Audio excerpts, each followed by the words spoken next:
Assalamualaikum warahmatullahi wabarakatuh. Perkenalkan, nama saya Ahmad Zainuddin. Kami dari kelompok 7 akan menjelaskan mengenai implementasi strategi, isu-isu manajemen dan operasi.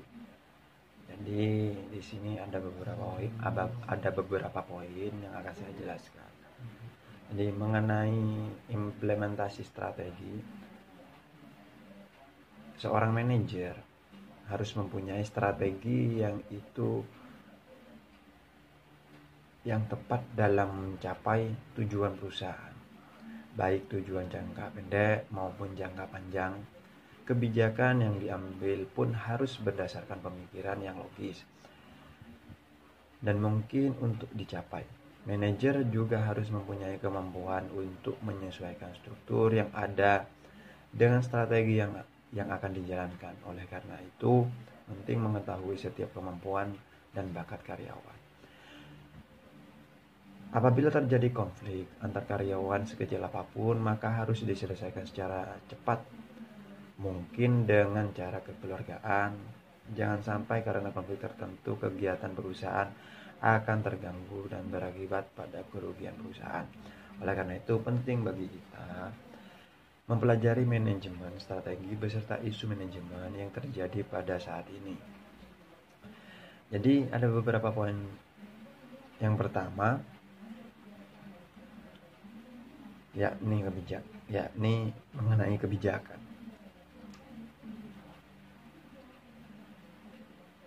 Kebijakan dalam kenyataan sehari-hari.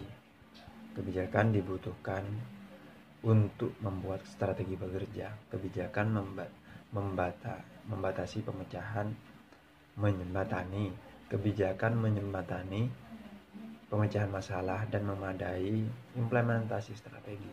Pada definisi umumnya, kebijakan mengacu pada panduan spesifik, metode, prosedur, dan aturan, formulir dan praktik administrasi yang dibuat untuk mendukung dan mendorong pekerjaan melalui tujuan yang tidak ditetapkan. Kebijakan merupakan instrumen dari implementasi strategi. Kebijakan menciptakan penghalang, batasan, hambatan dalam bentuk tindakan administrasi yang dapat diambil untuk memberi penghargaan dan perhatian pada perilaku. Mereka menjelaskan apa yang bisa dan apa yang tidak bisa dilakukan dalam mengejar pencapaian tujuan organisasi. Kebijakan juga dapat menjelaskan pekerjaan, apa yang harus dikerjakan dan oleh siapa. Mereka mengajukan pendelegasian pengambilan keputusan pada tingkat manajerial yang sesuai di mana berbagai masalah organisasi biasanya timbul. Kebijakan dapat ditetapkan di semua divisi dan departemen. Kebijakan mewakili cara untuk mengambil keputusan strategi, dan beberapa contoh-contoh isu yang mungkin membutuhkan kebijakan manajemen adalah sebagai berikut. Yang pertama, untuk merekrut melalui agen karyawan, kampus dana atau surat kabar. Kedua, untuk memberikan lokakarya dan seminar untuk pengembangan manajemen secara berkelanjutan. Selanjutnya, poin yang kedua, yakni alokasi sumber daya. Alokasi sumber daya adalah kegiatan utama manajemen yang memungkinkan pelaksanaan strategi. Pada organisasi yang tidak menggunakan pendekatan manajemen strategis untuk membuat keputusan, alokasi sumber daya sering didasarkan pada faktor politik atau pribadi. Manajemen strategi memungkinkan sumber daya dialokasikan menurut prioritas yang ditetapkan oleh tujuan tahunan. Tidak ada yang lebih merugikan manajemen strategis dan kesuksesan organisasi daripada sumber daya yang dialokasikan secara tidak konsisten sebagaimana diprioritaskan dalam tujuan tahunan yang sudah disepakati. Semua organisasi paling sedikit mempunyai 4 macam sumber daya yang dapat digunakan untuk mencapai tujuan yang diinginkan. yaitu sumber daya keuangan, sumber daya fisik, sumber daya manusia, dan sumber daya teknologi. Mengalokasikan sumber daya ke divisi dan departemen tertentu tidak berarti bahwa strategi dapat dilaksanakan secara baik. Sejumlah faktor yang umumnya menghambat alokasi sumber daya efektif antara lain proteksi berlebihan terhadap sumber daya, penekanan yang terlalu berat pada kriteria keuangan jangka pendek, politik organisasi, target strategi yang tidak jelas, keengganan untuk mengambil risiko. Nilai sebenarnya dari program alokasi sumber daya terletak dalam pencapaian tujuan organisasi yang dihasilkan. Alokasi sumber daya yang efektif tidak menjamin keberhasilan pelaksanaan strategi karena program, personalia, kendali, dan komitmen harus menghidupkan sumber daya yang disediakan. Manajemen strategi sendiri kadang-kadang disebut sebagai proses alokasi sumber daya. Mungkin dari itu penjelasan dari saya. Mungkin selanjutnya akan dijelaskan oleh rekan-rekan saya. Mungkin hanya itu dari saya. Terima kasih. Assalamualaikum warahmatullahi wabarakatuh. Perkenalkan, nama saya Muhammad Agus Kurniawan. Saya akan melanjutkan penjelasan dari teman saya, yaitu mengelola konflik. Mengelola konflik ialah seorang yang mempunyai pengalaman tentang konflik dan berniat mengatur dengan baik dan sejalan dengan tujuan yang sedang dikerjakannya. Adapun berbagai pendekatan untuk menyelesaikan konflik yang dapat diklasifikasikan menjadi 3, yaitu menghindar. Yang pertama, menghindar, di mana termasuk tindakan seperti mengabaikan masalah dengan harapan bahwa konflik akan selesai dengan sendirinya atau secara fisik memisahkan orang atau kelompok yang terlibat. Yang kedua yaitu merendah. Suatu tindakan merendah atau merendahkan perbedaan antara pihak-pihak yang bertentangan, namun di sisi lain berusaha untuk menonjolkan persamaan dan kepentingan bersama, membuat kompromi sehingga tidak jelas siapa pihak yang menang atau yang kalah. Kemudian berpihak pada mayoritas dan mencari penyelesaian pada wewenang yang lebih tinggi atau merancang ulang posisi saat itu. Yang ketiga yaitu konfrontasi. Konfrontasi adalah suatu tindakan di mana mempertemukan para pihak yang terlibat sehingga masing-masing dapat menghargai pandangan pihak lain atau mengadakan rapat untuk mendengarkan pandangan pihak yang sedang konflik serta menyelesaikan perbedaan mereka. Selanjutnya adalah menyesuaikan struktur dengan strategi. Menyesuaikan struktur dengan strategi yaitu suatu perubahan dalam strategi sering mengharuskan adanya perubahan dalam struktur organisasi dengan 2 alasan utama. Pertama, struktur yang menentukan bagaimana tujuan dan kebijakan ditetapkan. Misalnya saja pada tujuan dan kebijakan yang ditetapkan di dalam struktur organisasi geografik yang disampaikan dalam istilah-istilah geografik. Dalam mengupas masalah seperti ini, kita harus memfokuskan pada 4 jenis struktur organisasi dasar, yaitu fungsional, divisional, unit bisnis, strategi, atau bisa disingkat dengan SBU, dan matrik. Yang pertama, struktur fungsional. Struktur ini yang paling banyak digunakan karena struktur ini paling sederhana. Struktur fungsional mengelompokkan tugas dan aktivitas menurut fungsi bisnis seperti produksi, operasi, pemasaran, keuangan, akunting, dan sistem informasi manajemen. Yang kedua, struktur divisional. Struktur ini yaitu struktur yang banyak digunakan oleh perusahaan di Amerika. Beberapa bentuk struktur divisional biasanya diperlakukan untuk bersaing dengan sukses di lokasi berbeda dan mengendalikan operasi.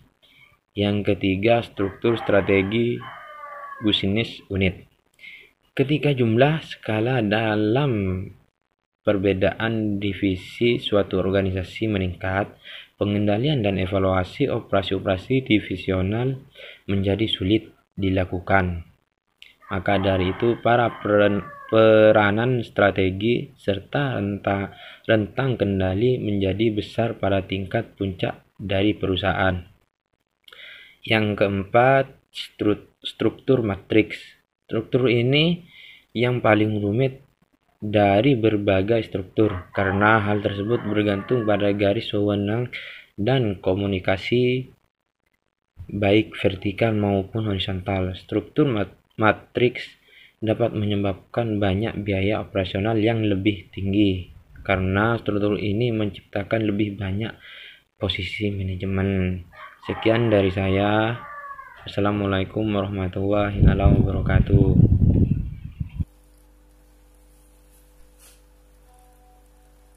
Assalamualaikum warahmatullahi wabarakatuh. Perkenalkan, nama saya Ahmad Wildan Firdaus Ali, NPM 718221334. Di sini saya akan mempresentasikan dari pemateri yang sebelumnya.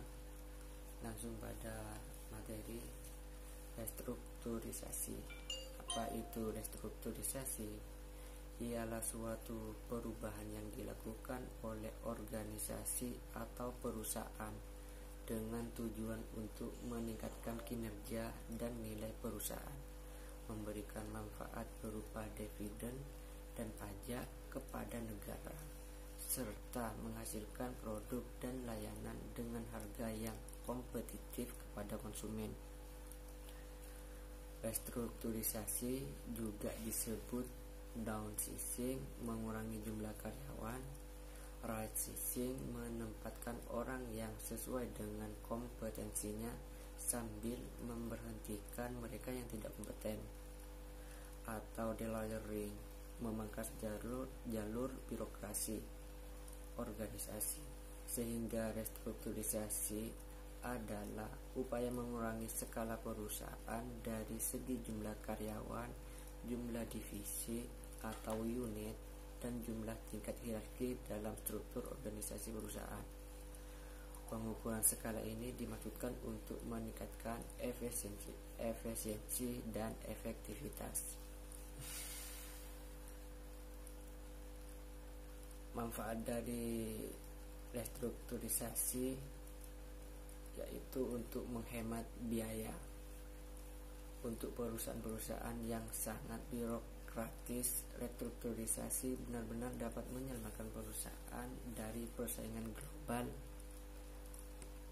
dan kematian.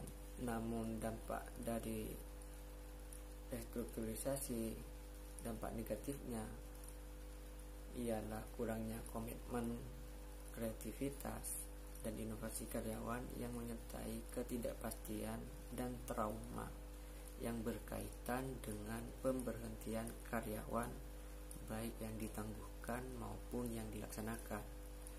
Dampak negatif lainnya restrukturisasi adalah banyak orang saat ini tidak berminat menjadi manajer, dan banyak manajer saat ini mencoba untuk keluar dari jalur manajemen.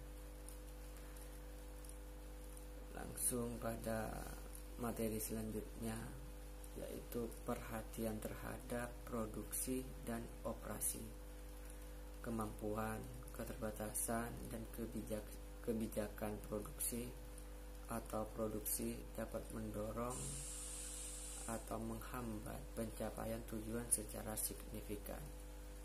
Proses produksi biasanya bernilai 70% dari total aset perusahaan. Bagian utama dari proses pelaksanaan strategi terjadi di lokasi produksi.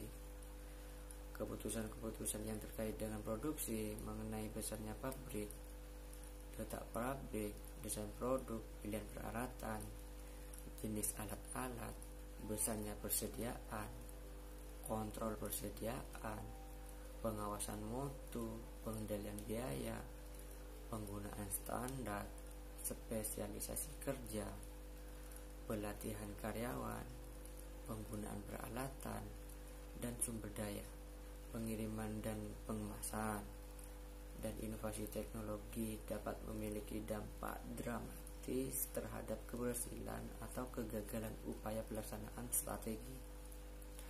Pendekatan produksi just in time (JIT) atau produksi pada saat dibutuhkan ternyata telah teruji oleh waktu.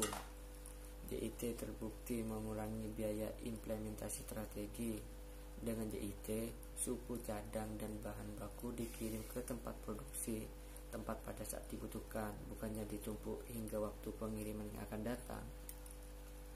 Faktor yang harus dipelajari sebelum menetapkan lokasi status fasilitas produksi antara lain ketersediaan sumber daya utama, upaya minimum regional di wilayah tersebut, biaya transportasi yang berkaitan dengan pengiriman dan penerimaan, lokasi pasar-pasar utama, risiko politik di wilayah atau negara tersebut, ketersediaan karyawan yang dapat dilatih. Mungkin itu yang dapat saya sampaikan. Mohon maaf lebihnya. Wassalamualaikum warahmatullahi wabarakatuh.